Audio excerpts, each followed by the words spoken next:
Ready start. सभापति महोदय, हमारे देश में गृह मंत्रालय और गृह मंत्री का कितना महत्व है, इसका अनुमान इसी से लगाया जा सकता है कि स्वतंत्र भारत में गृह मंत्रालय का भार सरदार पटेल ने स्वयं अपने कंधों पर लिया। सरदार पटेल का साहस, उनका उत्साह और उनकी बुद्धि तीनों ही हमारे गृह मंत्रालय के लिए आदर्श का काम कर सकती है, परंतु दुर्भाग्य से सरदार के पश्चात इन तीनों बातों में कुछ कमी आती हुई दिखाई देती है। उदाहरण के लिए एक ही बात मैं कहना चाहता हूँ।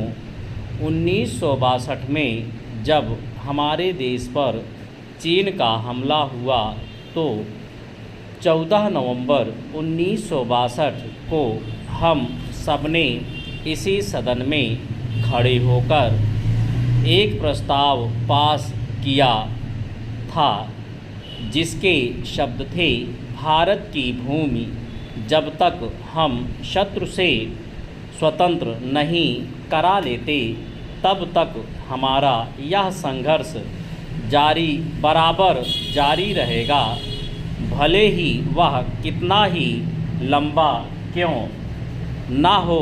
लेकिन कुछ दिन बाद आगे चलकर हमने राष्ट्रीय एकता सप्ताह या दिवस मनाना शुरू किया तो हमने उस प्रतिज्ञा को कुछ दूसरे शब्दों में बदल दिया।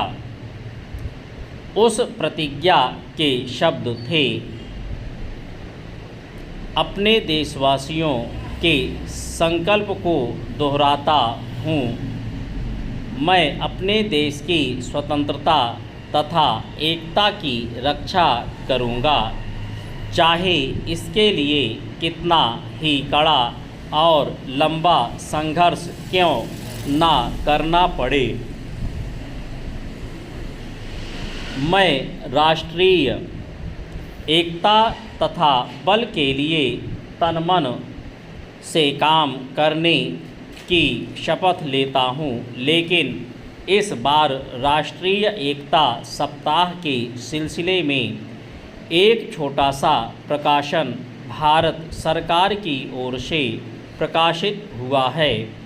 इस प्रकाशन में स्वयं इन्होंने लिखा कि 1962 में चीन द्वारा आक्रमण के बाद शपथ की भाषा में थोड़ा परिवर्तन कर दिया गया है और जो शब्द बदल दिए गए हैं उनको भी मैं सदन की जानकारी के लिए सुनाना चाहता हूँ।